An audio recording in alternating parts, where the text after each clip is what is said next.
Agresi militer Belanda II pada 19 Desember 1948 yang berakibat ibu kota RI Yogyakarta diduduki Belanda dan penangkapan para pemimpin RI sontak membuat darah para pejuang mendidih.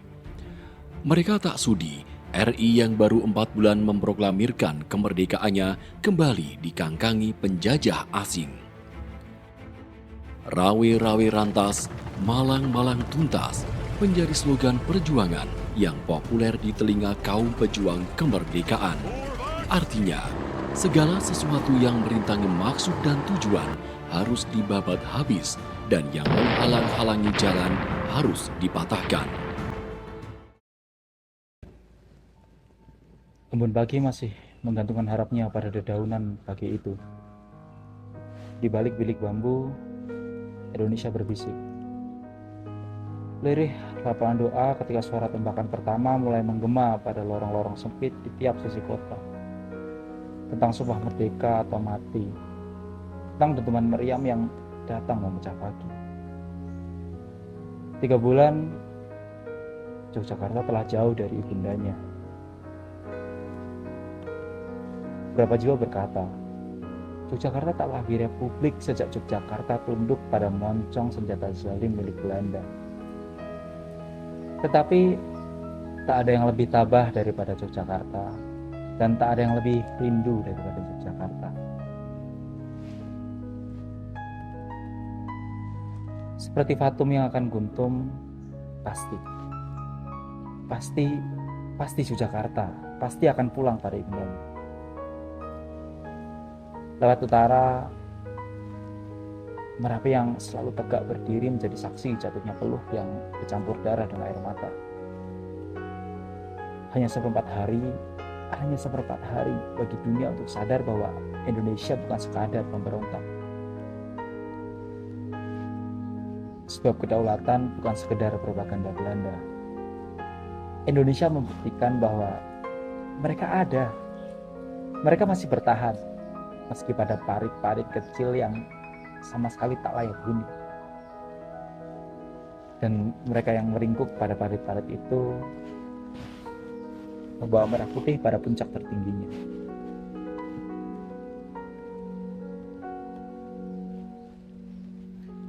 Tanggal 1 Maret, kami rasa bukan sekedar dentum meriam dan senapan saja selama 6 jam. Ia adalah nyala yang tak akan pernah padam. Hidung perlawanan yang mengalun hingga kini, bahkan hingga nanti. Ia adalah bukti bahwa sebuah bangsa yang kuat tak bisa dibungkam oleh peluru. Selama ada jiwa-jiwa yang masih terus melawan dengan darah dan doa. Semua akan baik-baik saja, meski bangsa ini diinjak oleh telapak kaki binal milik kolonial. Dan pada hari itu, dalam 1/4 hari yang selamanya abadi, Indonesia mekar dalam tinta emas pada lembar sejarah. Indonesia memekik, Indonesia ada, Indonesia berdaulat, Indonesia masihlah Indonesia.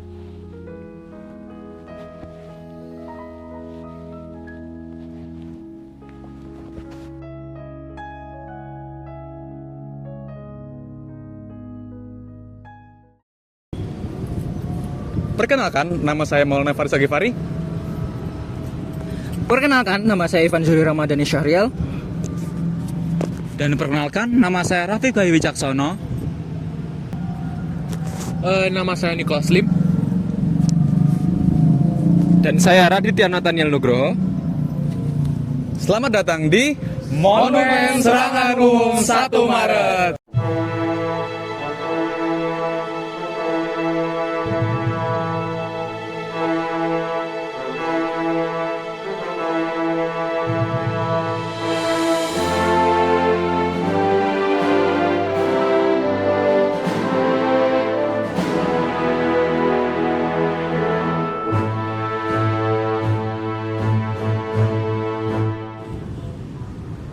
Monumen 1 Maret 1949 dibangun untuk memperingati peristiwa 1 Maret 1949, di mana para TNI melakukan serangan dadakan untuk merebutkan Yogyakarta kembali dari diambilnya oleh Belanda.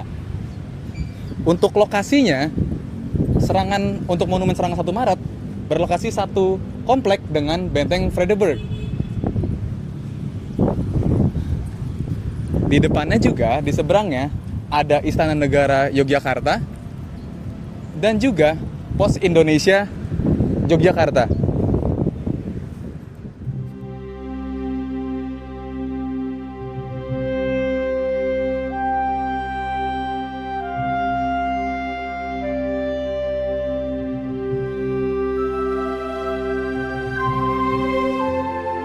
Monumen Serangan Umum 1 Maret 1949 diresmikan pada tanggal 1 Maret 1973 oleh Presiden Soeharto, yang merupakan salah satu tokoh penting pada Serangan Umum 1 Maret 1949. Tugu ini dibangun dengan konsep tugu besar yang berbasis segi lima yang melambangkan Pancasila sebagai dasar negara.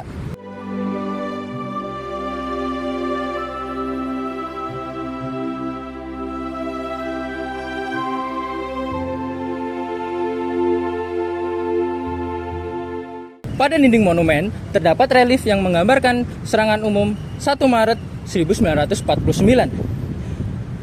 Di sini digambarkan dari mulai persiapan hingga di ujung sana itu sampai dampak terhadap perjuangan Indonesia.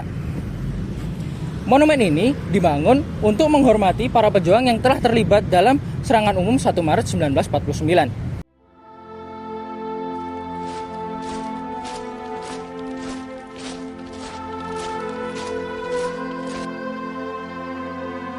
Siapa yang terlibat dalam serangan umum ini?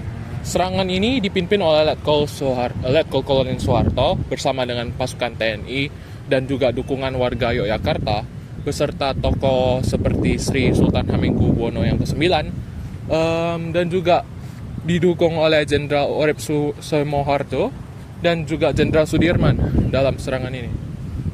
Mengapa monumen ini sangat penting? Karena monumen ini menjadi bukti nyata menjadi bukti nyata perjuangan Indonesia dalam mempertahankan kemerdekaan Indonesia. Dan mengapa peristiwa ini sangat penting? Peristiwa ini juga sangat penting karena sekali lagi serangan ini dipimpin oleh Letkol Kolonel Soeharto dan meskipun serangan ini berlangsung 6 jam, namun serangan ini mengubah opini internasional dan sehingga mendorong PBB Perserikatan Bangsa-Bangsa untuk menekan Belanda untuk kembali berunding dengan Indonesia yang pada akhirnya menjadi pengakuan kedaulatan Indonesia di Konferensi Meja Bundar 1949.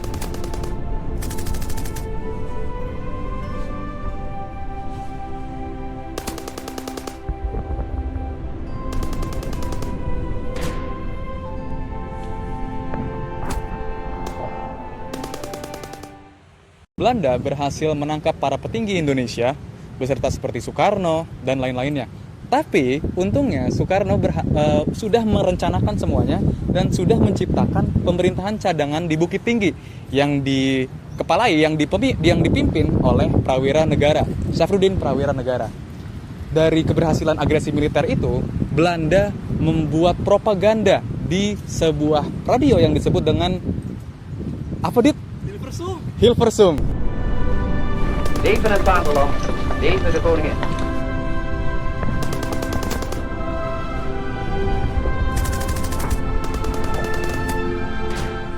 Nah, penyiaran Hilversum, radio Hilversum adalah bertujuan untuk membangun propaganda bahwa Indonesia sudah tidak punya kekuatan, Indonesia sudah tidak punya TNI lagi. Dan beritanya sudah tersebar ke seluruh negara yang ada di dunia. Bahkan saking terkenalnya, ada menjelang beberapa bulan, PBB akan membentuk konferensi yang akan menyatakan kekuatan politik Indonesia yang sebenarnya. Dari situ, seorang Sri Sultan mendengar kabar tersebut melalui radio BBC dan mengusulkan kepada Jenderal Sudirman bahwa ini tidak benar. bahwa propaganda ini harus dilawan melalui kekuatan Indonesia yang sebenarnya. Oleh karena itu, ia mengusulkan untuk melakukan perang gerilya kepada Jenderal Sudirman.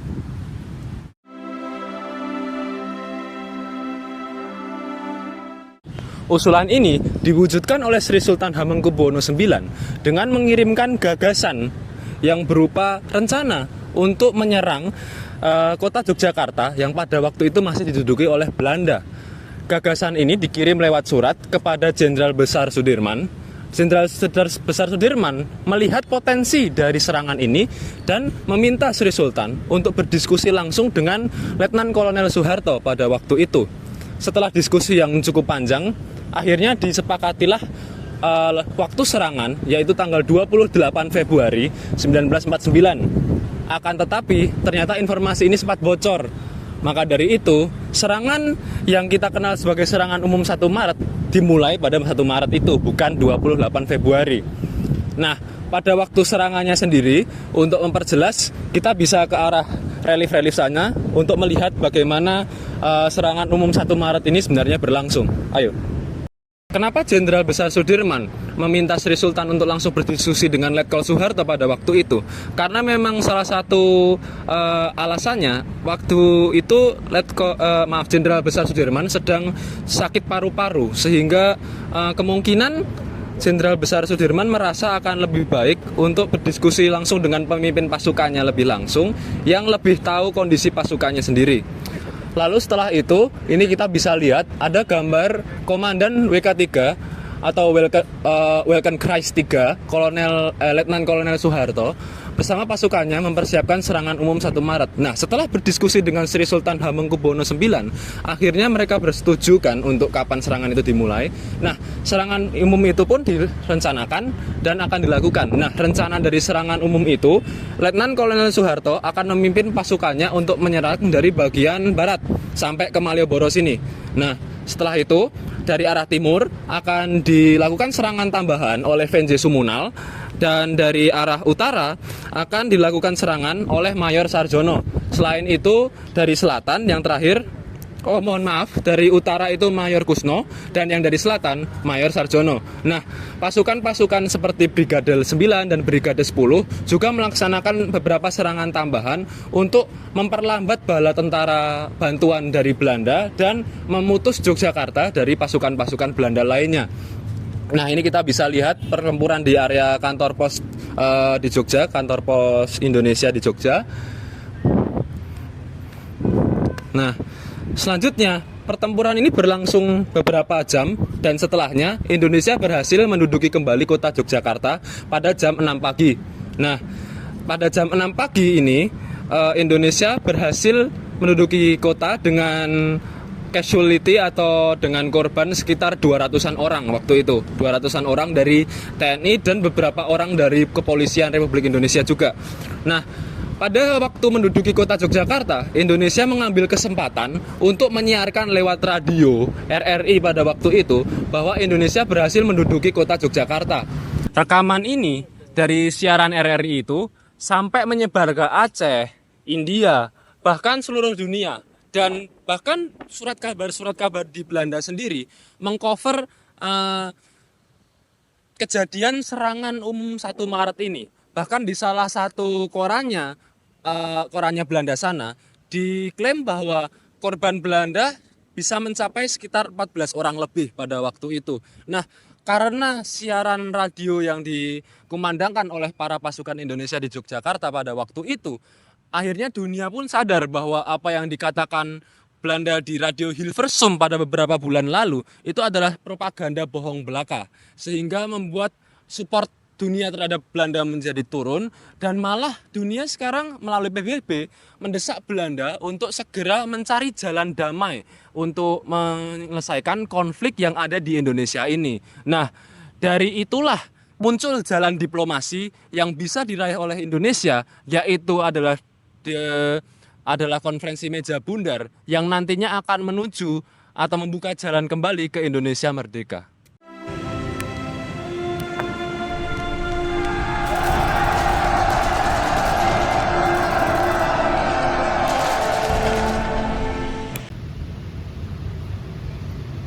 Monumen Serangan Umum 1 Maret 1949 sangat berhubungan dengan Pancasila. Meskipun Pak Heri sudah bilang kalau Pancasila tidak boleh dipenggal-penggal dalam sila-sila tertentu, tapi kami akan mencoba untuk tidak memenggalnya sembari tetap masih membaginya pada sila-sila tertentu. Mari kita mulai dari sila yang pertama. Sila yang pertama adalah ketuhanan yang Maha Esa. Apa yang bisa kita pelajari dari Monumen Serangan Umum 1 Maret? Kembalinya Yogyakarta pada pangkuan Republik Indonesia adalah takdir dari Tuhan. Itu terjadi karena rakyat Indonesia sadar akan takdir yang akan diterima oleh Indonesia, oleh Yogyakarta. Serangan Umum 1 Maret adalah keputusan dari Tuhan dan kita semua meyakini itu. Serangan itu dimulai dengan doa dan diakhiri dengan doa. Serangan itu pasti melibatkan unsur-unsur spiritual, unsur-unsur mistik. Seperti yang kita tahu bahwa Yogyakarta sangat kental dengan mistik. Lalu untuk sila yang kedua, kemanusiaan yang adil dan beradab. Apa yang bisa kita pelajari dari Monumen Serangan Umum 1 Maret tentang kemanusiaan? Jawabannya sederhana. Apakah kalian pernah menemukan rasa kemanusiaan yang diciptakan oleh kolonial Belanda pada masyarakat Indonesia? Hal itu tidak pernah terjadi. Hal itu hanya terjadi ketika Indonesia merdeka. Sama seperti apa yang dikatakan Soekarno pada pidatonya pada 1 Juni 1945. Yang terpenting adalah kemerdekaan, yang terpenting adalah Indonesia berdikari terlebih dahulu. Karena apa? Di bawah kaki binal kolonial, rakyat Indonesia, masyarakat Indonesia, negara Indonesia tak pernah mendapat kemanusiaan yang adil dan kita tak pernah dianggap sebagai bangsa yang beradab. Lalu yang ketiga, persatuan Indonesia. Tak perlu diragukan lagi. Monumen ini adalah sebuah figur dari sila ketiga. Persatuan Indonesia sangat tergambar pada peristiwa 1 Maret 1949. Bagaimana tidak? Pihak militer, pihak diplomasi, baik mereka yang punya ideologi kanan, mereka yang punya ideologi kiri, mereka yang Islam, mereka yang nasionalis, mereka yang punya semangat kebangsaan, mereka yang punya semangat religius, semua menjadi satu. Yang terpenting adalah kemerdekaan Indonesia, yang terpenting adalah berdirinya Indonesia sebagai sebuah republik yang diakui oleh negara lain. Dan untuk resistensi itu, semua orang bersatu. Itulah persatuan Indonesia dalam Monumen Serangan Umum 1 Maret 1949.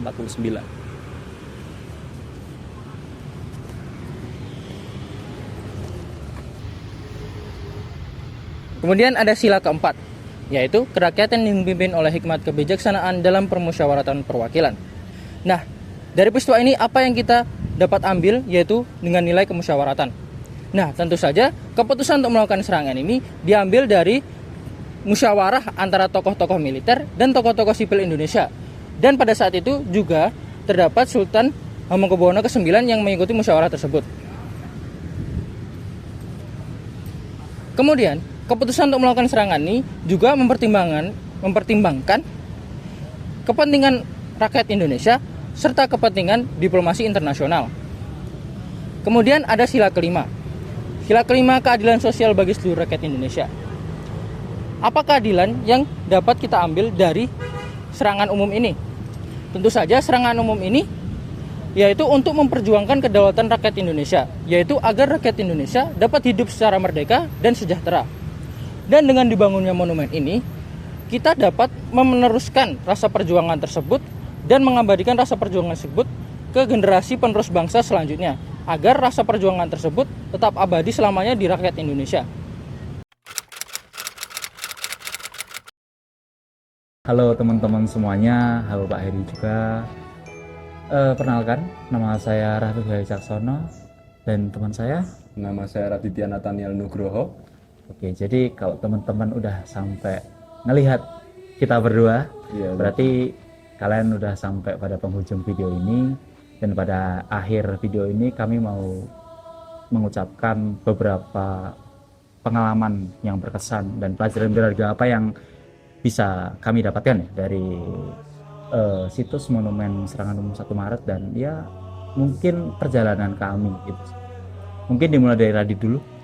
Ya, kalau dari saya sendiri melihat Monumen Serangan Umum 1 Maret itu dan juga mengulik dari materinya serta mengunjungi tempatnya, saya menjadi sadar lah kalau terkadang untuk membantah sesuatu yang tidak benar itu diperlukan perjuangan yang sangat tidak kecil kadang, termasuk yang dilakukan oleh para pejuang pada waktu itu.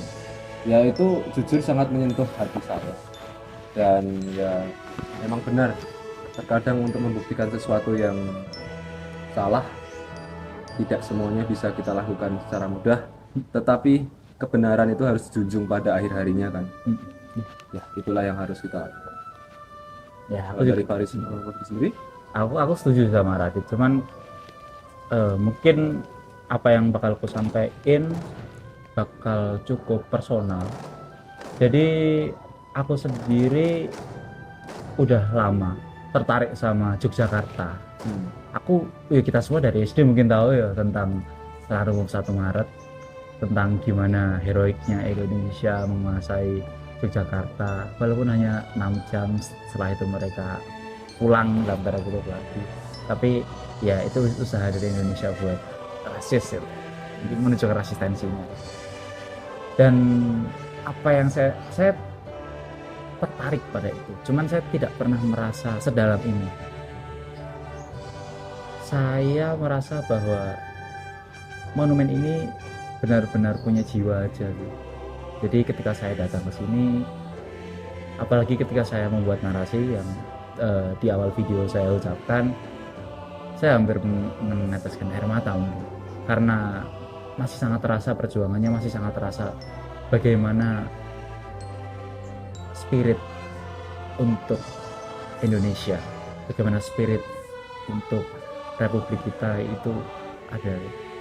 Mungkin itu sih yang pelajaran berharga dari saya sendiri, itu gimana mereka semua para pahlawan, para ya tentara, militer, diplomat yang memperjuangkan Indonesia dalam konteks Serangan Umum 1 Maret, mereka rela buat benar-benar menyingkirkan kepentingan individu mereka. Mereka sadar bahwa Indonesia bukan hanya tempat mereka hidup, tapi tempat mereka berjuang.